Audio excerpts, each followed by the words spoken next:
Friends of the Divine Mercy Missionaries presents Rays of Mercy Healing Online.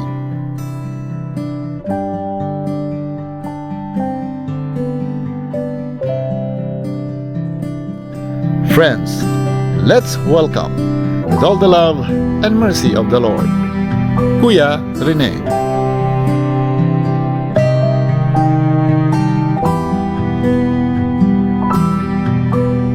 Friends, welcome po sa ating programang Rays of Mercy Healing Online, ang programang puno ng himala sa mga taong nagtitiwala at naniniwala sa kapangyarihan ng ating Panginoong Hesus.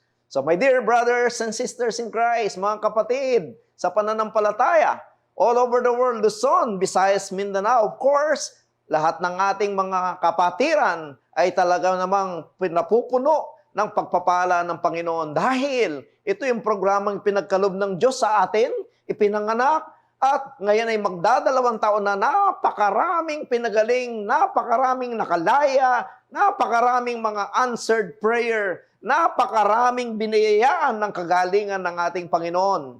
Opo, ito po ang ating programang puno ng biyaya, himala at pagpapala kung saan tumutugon ng Panginoon sa ating mga dasal, karaingan at kahilingan.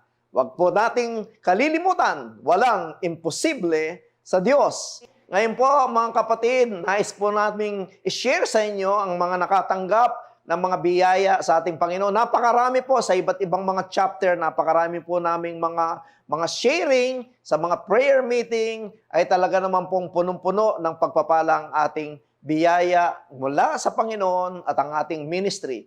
Panoorin po natin ang ating mga kapatid. Palang araw sa ating lahat. Nais kong magpasalamat at bigyang papuri ang ating Panginoon sa isang kagalingang ipinagkaloob niya sa akin.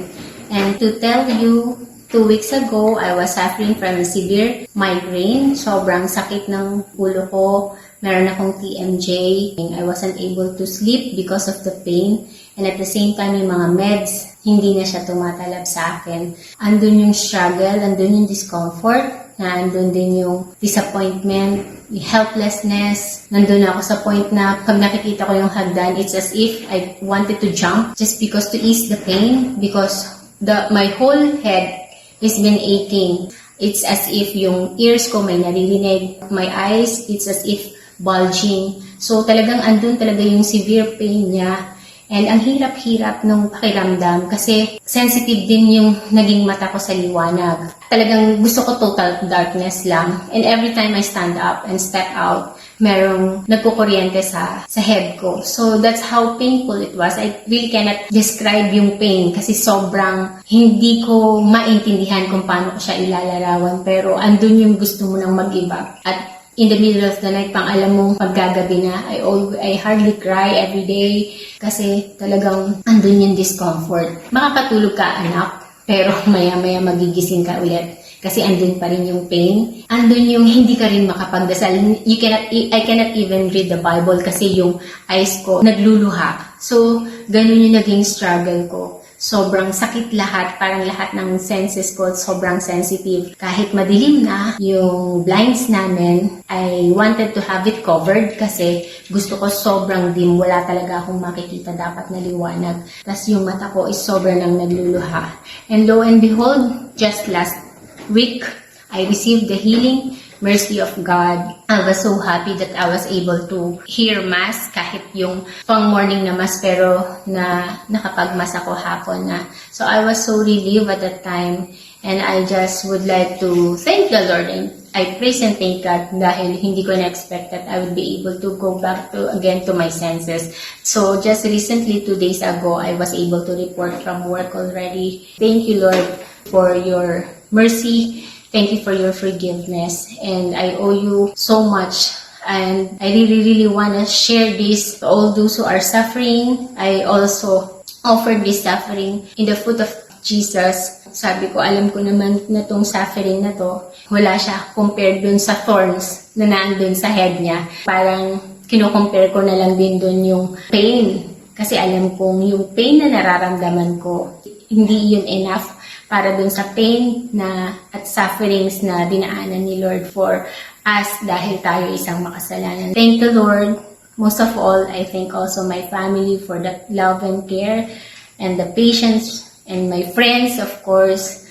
And syempre, thank you so much sa lahat na nagdasal, especially sa Prayer Warriors, kay Kuya Rene, and sa Race of Mercy Healing Online. Thank you and God bless us all. Hello, magandang gabi po sa inyong lahat. Ako po si Risa Beltran. Ako po ay nandito sa harapan nyo ngayon para magpatunay na sa mga naranasan ko. Taong 2015 po nang ma-diagnose na meron akong cyst sa natira kong left ovary.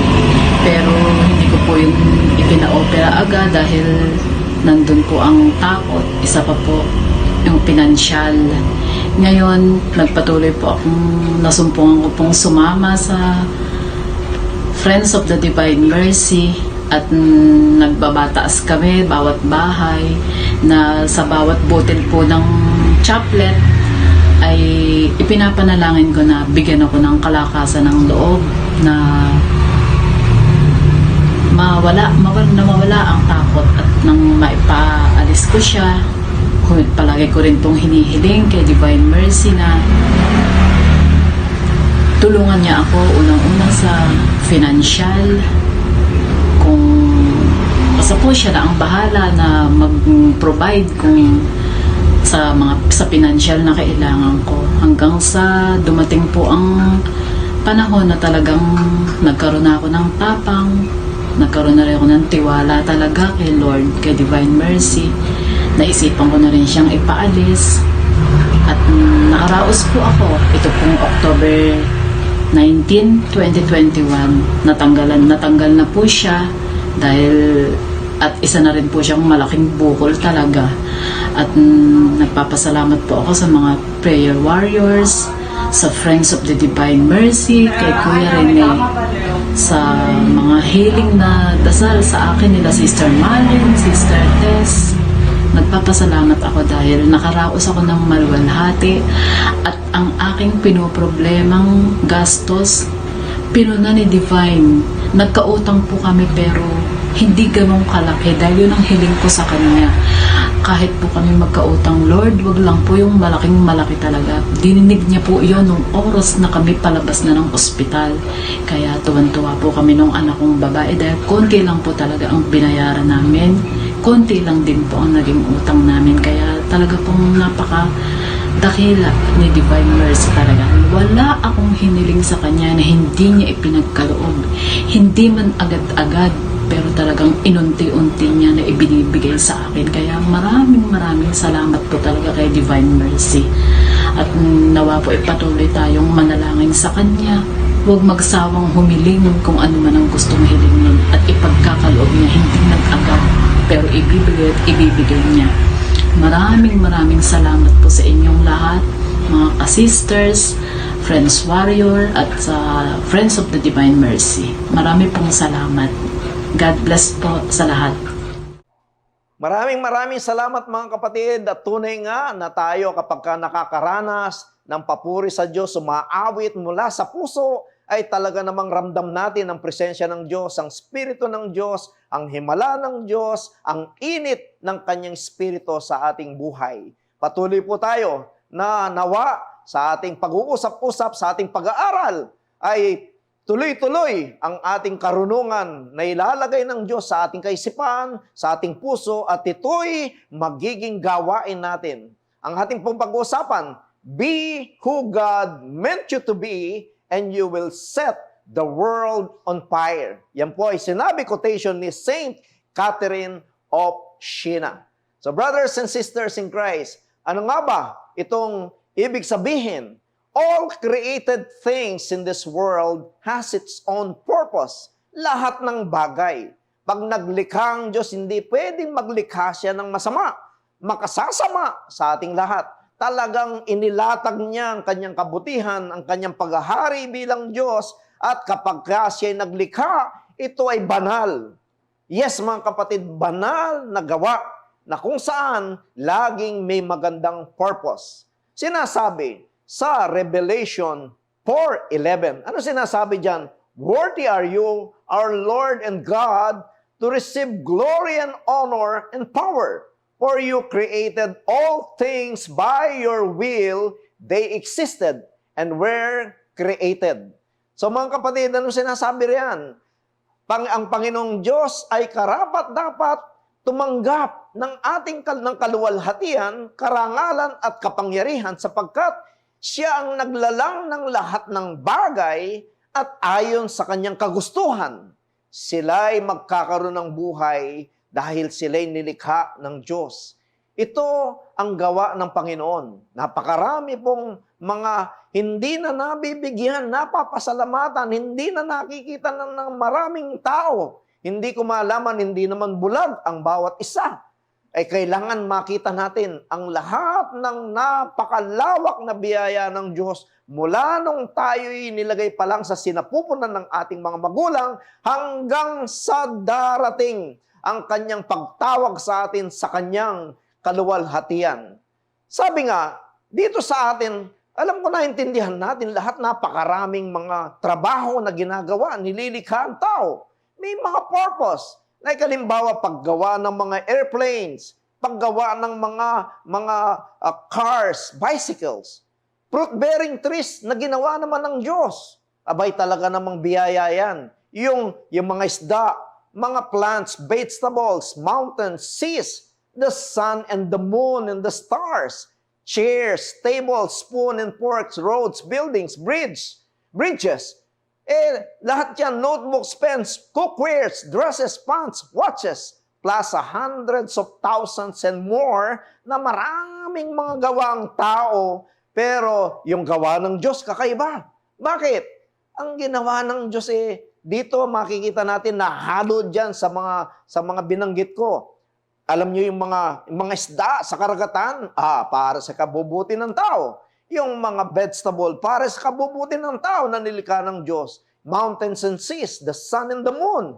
Lahat po yan ay may purpose. Kaya kahit tao, pag may ginagawa, kaya mo ginagawa yan ay dahil merong kadahilanan.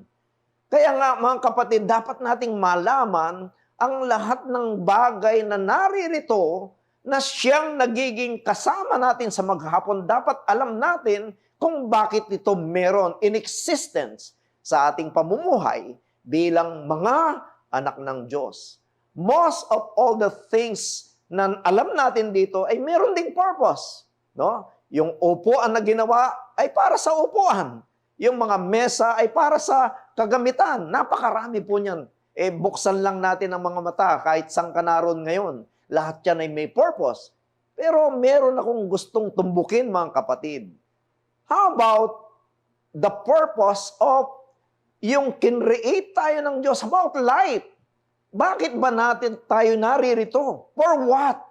Abay, may rason yan kapatid. Hindi yan yung alam lang natin, ito yung nanay ko, yung tatay ko, yung lolo ko. Parang ganun lang ang takbo ng marami sa ating buhay, sa ating kaisipan. Pero hindi natin binabalikan ang storya ng buhay. No, yung the author of life, ang Panginoon na nagbigay ng buhay sa atin, dapat alam natin para malaman natin mga kapatid, yung ating pinag-uusapan, be who God meant you to be, and you will set the world on fire. Ito'y mahalaga. No? Ito ba sa ating buhay ba, sa mundong ito, karamihan, paano ba ako magiging successful in my life? Paano bang magkakaroon ng good future ang aking mga anak? Yung mga anak naman, I want to be this and that, dreams upon dreams and upon dreams. Napakarami natin. Hindi po masama yan. Gusto ng Panginoon yan na tayo ay talagang makarating sa, sabihin na natin, yung mahalagang buhay, hindi lang buhay na mayaman, na sagana sa lahat ng bagay, pero yung blessed life. My dear friends, tingnan natin sa Philippians 4:19. Ano sabi riyan? My God will supply all your need according to His riches in glory by Jesus Christ. Nakikita natin mga kapatid, dapat alam din natin ito. Bakit? Kasi kaya tayo bumabagsak, kaya tayo nawawala dun sa cycle ng tamang kaisipan at pamumuhay, it is because, sige tayo ng sige sa ating mga pangangailangan, again, sa ating mga pangarap. Pero, ito yung salita ng Diyos, paano yan? My God will supply all your need according to His riches in glory by Jesus Christ. Sa Tagalog, ano ba sabi dyan? At buhat sa hindi mauubos. Napakaganda sa Tagalog, na kayamanan ng Diyos, ibibigay niyang lahat ng iyong kailangan sa pamamagitan ni Kristo Jesus. Huwag kang mag-alala, kapatid. Hindi ka pababayaan ng Diyos. Tayong lahat. Kaya nga lang, ikaw ba'y mananampalataya? Ikaw ba'y sumusunod sa panuntunan ng Panginoon? Ito yung mga questions. Kaya kailangan maintindihan natin, malaman natin ang maraming bagay. Because not until we figure out why we were created by God, our life and our soul is in danger. Hindi natin, wala tayong mararating kung hindi natin naiintindihan. Bakit ako? Hindi ka naman putok sa buho. Hindi naman, ikaw na nandyan ay okay lang ang buhay natin. Dahil ikaw ay medyo maayos, maganda yung kinikita, yung iba naman, iba-ibang estado ng buhay. Alam nyo, nakatingin lagi tayo sa estado ng buhay. May nakakaligtaan tayong mahalaga. Bakit ba ako naririto sa mundong ito at paanong purpose ng buhay para sa akin? We can only know the purpose if we believe and know who created us and why did God created us. So, then how would we know the purpose? Paano ba? There are many things that have been written about creation in the Bible, in the scriptures. Nandyan yan. Ayan yun nandyan ang maraming nakasulat, pero hindi lahat. Pero halos pag nasa Bible, nasa scriptures, nandyan lahat. Nakatala para yung purpose ng Panginoon malaman natin. Ano ang role ng bawat isa sa atin? Kaya nga, napakasimple. Tayo, bumili ka ng laptop, bumili ka ng iPad, bumili ka ng refrigerator, bumili ka ng watch, napakaraming mga bagay. Lahat yan may manual. Kung paano mo gagamitin. So, ano ba yung manual ng buhay? Ayan. Nasa Biblia, nasa scriptures, kaya nga, yung mga teachings ng ating kapare, ng ating simbahan, mahalaga yan, mga kapatid. No? Hindi, kaya nga yung hindi natin pagsisimba, talaga hindi tayo matututo. Ang mundo ang malalaman nating kautusan ng mundo, pero kung tayo laging nasa piling ng Diyos, nasa pag-aaral, ay talagang tayo'y magiging matalino, magaling, at magiging malakas na Kristiyano. Sinasabi sa Genesis 1:26, ano sabi riyan? Let us make man in our image, in our likeness. Naku, napakaganda niyan, friends. And let them have dominion over the fish and all over the creatures that moves. God bless them. And sabi niya, fill the earth and subdue it. Isipin natin, mga kapatid, yan pala ang purpose ni Lord. To be like Him in His image and likeness. At magandang kanyang binitawan. And let them have dominion over the fish. No? Tayo yung mamamahala ng mga creatures, pero ngayon ay nagkakatakutan na. Yun lang ang mga isda dyan sa ano nang tawag dito sa inaagaw ng ating kapit bansa, no? Yung sa China Sea, yung mga hindi na tayo makakuha ng mga mga isda. Bakit? Kasi inaari na ng ibang bansa yung hindi sa kanila.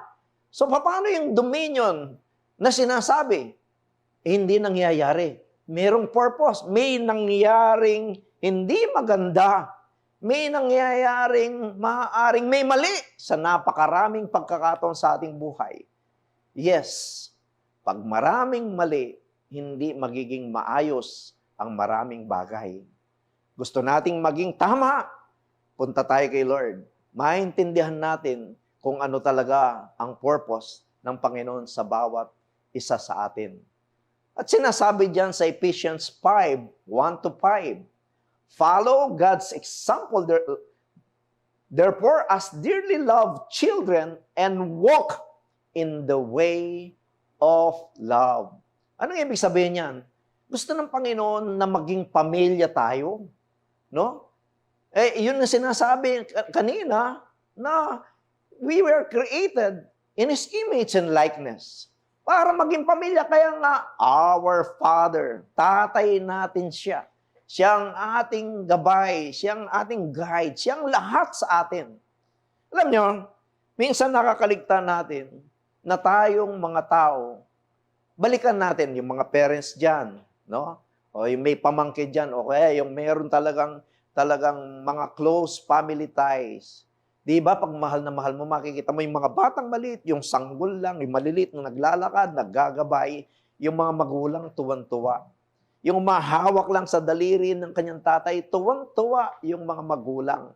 Yung nagsasalita ng hindi mo naintindihan, tuwan-tuwa na. No? Grabe yung saya. Ang Panginoon, dapat ganun din tayo bilang mga anak niya. Pag nakikita niya tayo, tuwang-tuwa ang ating Creator. Kaya tayo nilikha dahil anak niya tayo at pamilya na tayo. Kailangan nating malaman yan to glorify God, to give praise, to give honor to our Father.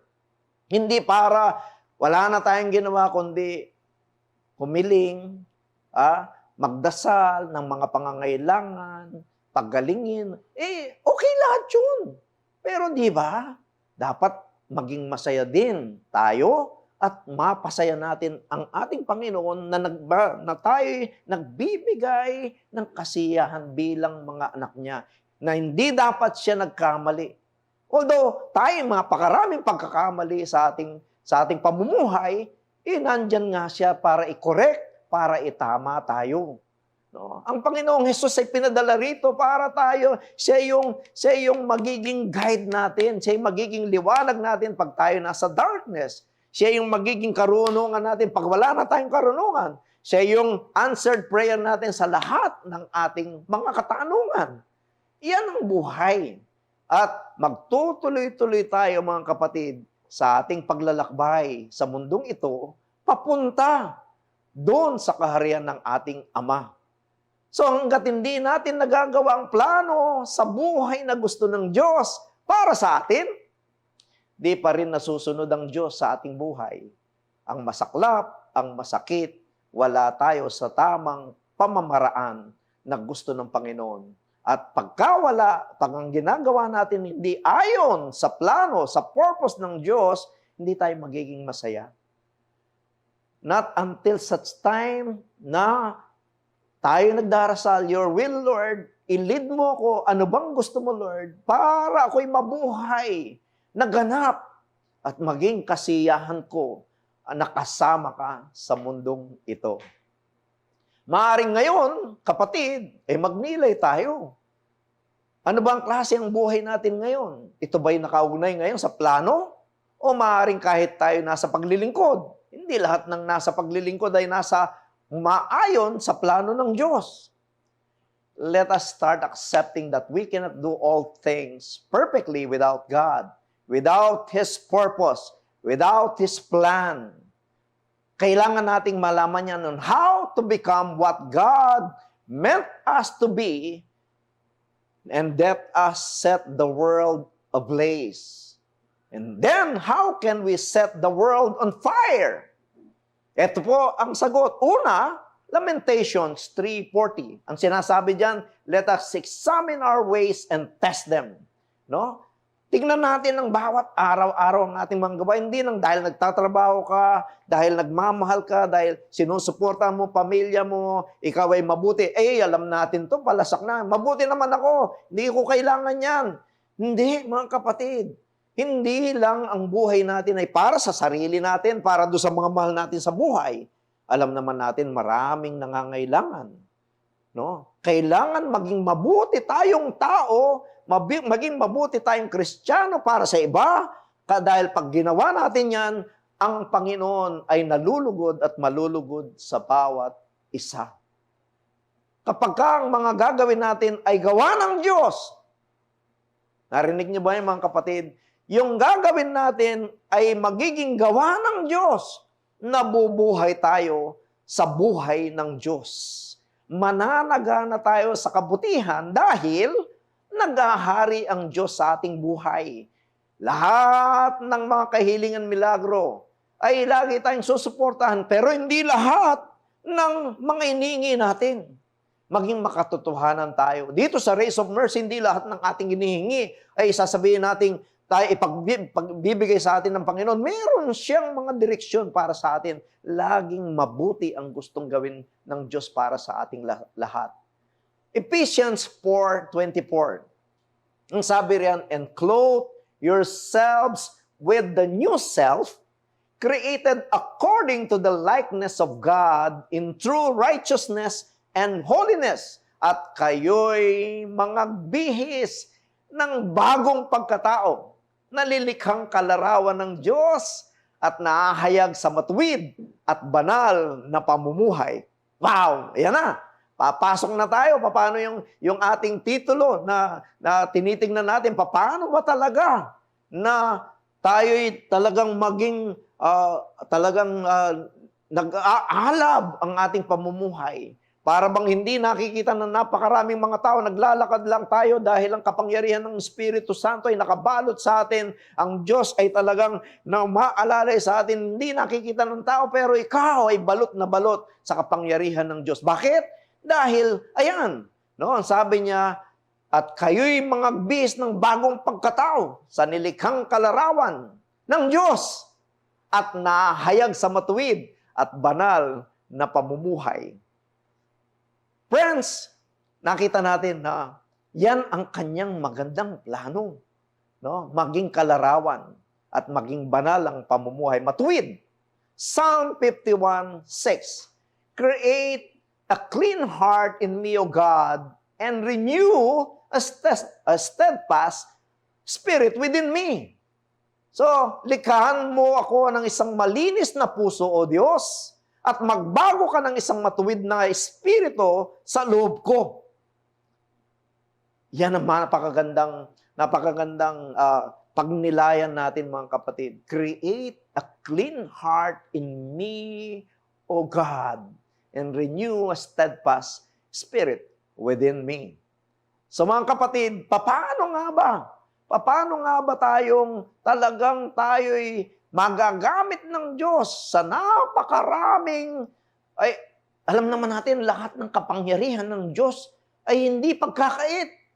Bakit hindi nangyayari napakaraming mga biyaya, kapangyarihan, kaluwalhatian, liwanag, pagbabago? No?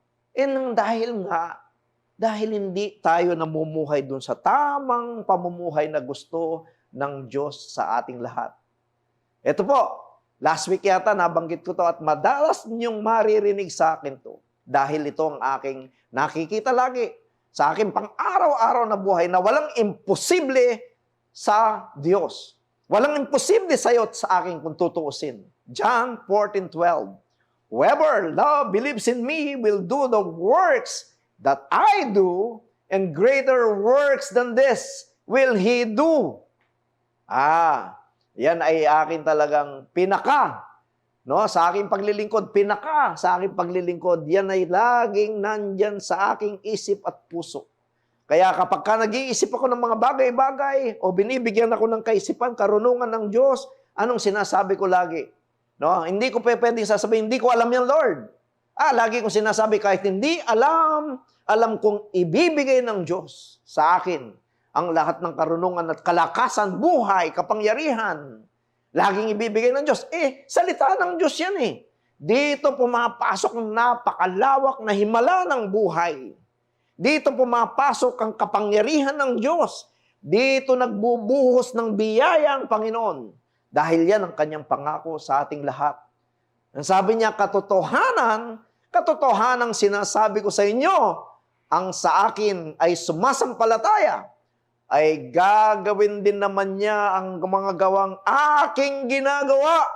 at lalong dakilang mga gawa kaysa rito ang gagawin niya. Friends, wag namang lagi tayong umaasa sa ginagawa ng iba. Wag naman tayong kwento ng buhay ng iba. Wag naman yung puro nag-i-inspire sa atin ng mga ikukwento natin. Wag naman yung ang ganda ng buhay niya. Ikaw, ako, tayong lahat ay dapat may magandang kwento. Dahil ang Diyos ay laging gusto niya na ikaw mismo ang nakaka-experience ng kanyang kadakilaan. Tayo ang gagawa ng maraming mga gawa ng Diyos dahil gusto niyang ipagkatiwala ang kanyang kapangyarihan, ang kanyang kabanalan sa atin. Kaya nga lang, again, dapat mamuhay na matuwid, maging tapat. O ngayon, magdadalawang taon na tayo, baka titiwati-wati ka na, o baka yung mga naunang kasama natin, tinamad na, hindi na nag-aaral. Mga kapatid, tuloy-tuloy ang pag-aaral, tuloy-tuloy ang paggawa, tuloy-tuloy ang paniniwala sa Diyos, at maniwala ka, we will set the world ablaze dahil yung kanyang pangako sa ating lahat. Kapag ang Diyos ay sumasa atin, ang lahat ng bagay ay nagiging posible. At yung sinasabi natin, yung pinag-uusapan natin, be who God meant you to be, ito yung maganda, and you will set the world on fire. And you will set the world ablaze. Ay mag-aalab ka, kapatid. Parang lahat ng mga hinahawakan mo ay parang sa mundo, sasabihin, para namang meron siyang, Midas touch ba yun, no? Na parang magician. Hindi. Ikaw, ang kamay mo ay nagiging kamay ng Diyos, ang puso mo ay nagiging puso ng Diyos, ang iyong kaisipan ay nagiging kaisipan ng Diyos, ang lahat ng iyong mga sinasabi ay sinasabi ng Diyos, then we will set the world on fire. Napakaganda ng ating pinag-uusapan, kapatid. Gusto kong iwan sa inyo, ikaw ay dapat ay talagang maranasan mo to. Set the world on fire. Kapag ka ikaw ay sumasa Panginoon, mananatili ang Diyos sa atin. At tayong lahat, dito pa lang sa mundo, mararanasan na natin ang kalangitan dahil ang Diyos ay laging sumasa atin. So brothers and sisters, mga kapatid sa pananampalataya, friends all over the world, wag kang lulugulugong Kristiyano dahil marami kang dapat gawin. Marami kang dapat baguhin.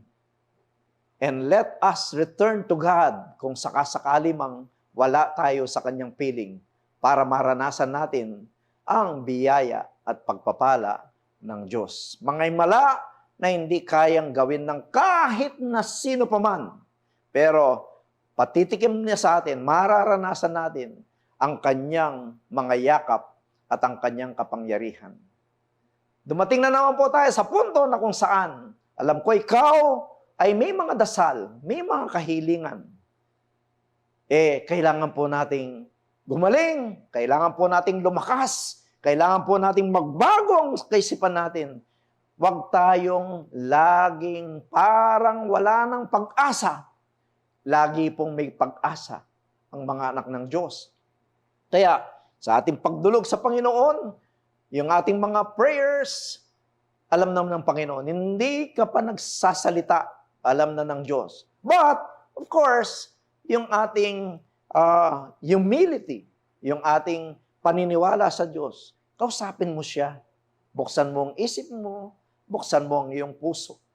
At, huwag nating kalilimutan, Lord, sa iyong paglikha sa akin, ano ba ang plano mo sa akin?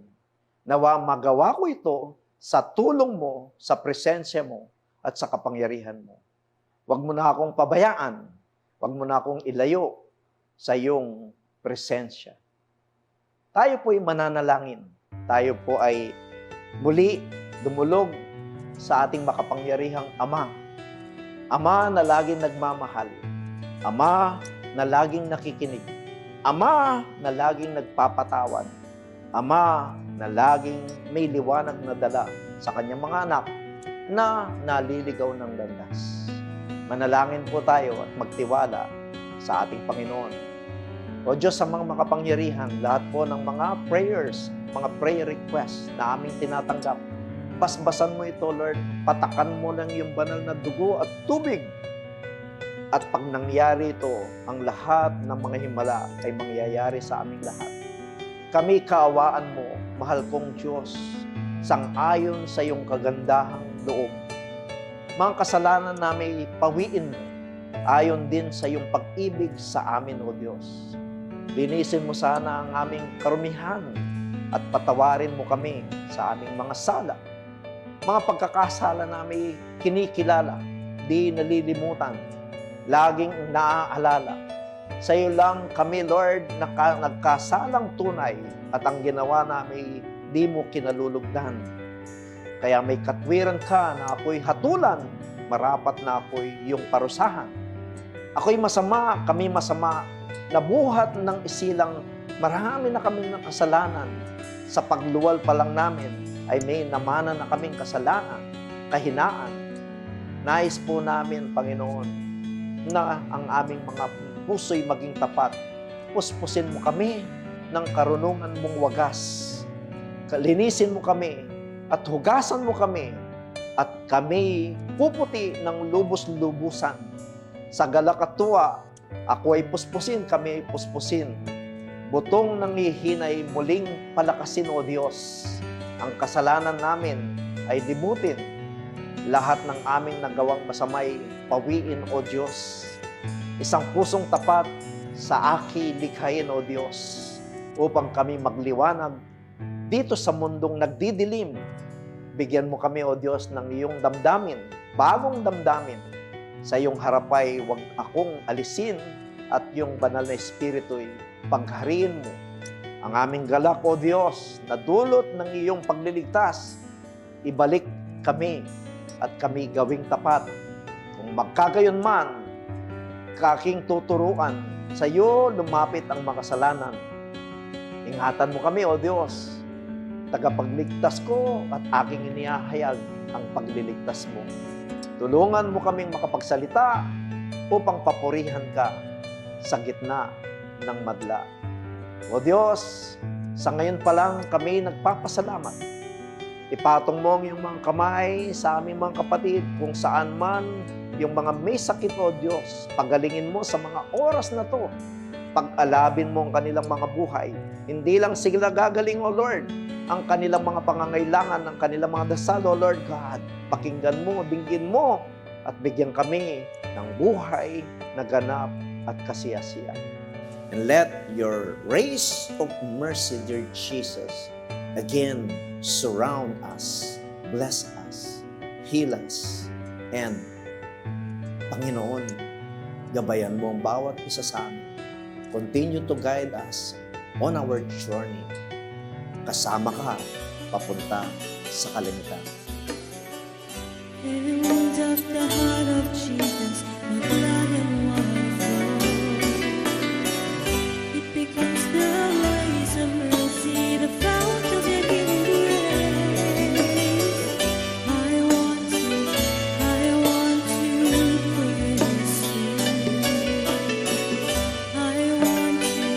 I want to praise you. I want to praise you.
Take away the sins of my soul. Take away our burdens. Take away our fears. Take away all the disease and sickness. Nothing, nothing is impossible for you. Nothing, nothing is impossible with you. Grace of mercy, come heal your people. Grace of mercy, come heal your land. Grace of mercy, heal your people. Grace of mercy, come heal your land.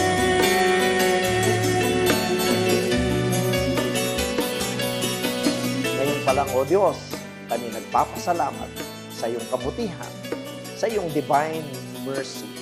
Napakalawak ng iyong pagmamahal sa bawat isa sa amin. Maraming salamat, O Lord, sa buhay, sa hininga na ipinagkakalob mo sa amin. Nakakarinig din kami ng mga salita na kung saan ito ang aming buhay pananampalataya. Maraming salamat, aming Panginoon. Purihin ka at aming kang dadakilahin. Ito ang aming samot dalangin sa matamis na pangalan ng iyong anak na si Jesus, kasama ng Espiritu Santo, magpa sa walang hanggan. Amen. Sa ngalan ng Ama at ng Anak at ng Espiritu Santo. Amen. Praise God! Purihin natin ang Panginoon, my dear friends, all over the world na nakatutok at yung makakapanood pa nitong programang ito. Kahit na delayed telecast, kahit next week, kahit next month, laging may kapangyarihan ang salita ng Diyos. Mga kapatid, dahil po sa napakalawak na biyayang tinanggap ng ating ministry nung nakaraang Catholic Life in the Spirit Experience Seminar, ngayon ay talagang sinundan na namin, susundan na kagad. 600 po ang graduates namin, mahigit nung nakaraan. Sana ikaw kasama ka na sa aming susunod na CLSE, Catholic Life in the Spirit Experience Seminar, online via Zoom. Dito po, December 10, 11, and 12. Yung Friday, 7 to 9 p.m. Saturday, 6 to 9 p.m. And on Sunday, 1 to 4 p.m. Philippine time po yan. Admission po ay free. Yayain niyo po yung kaibigan niyo, yung mga kapatid, kapitbahay, kamag-anak, sino pa man na mga kakilala mo.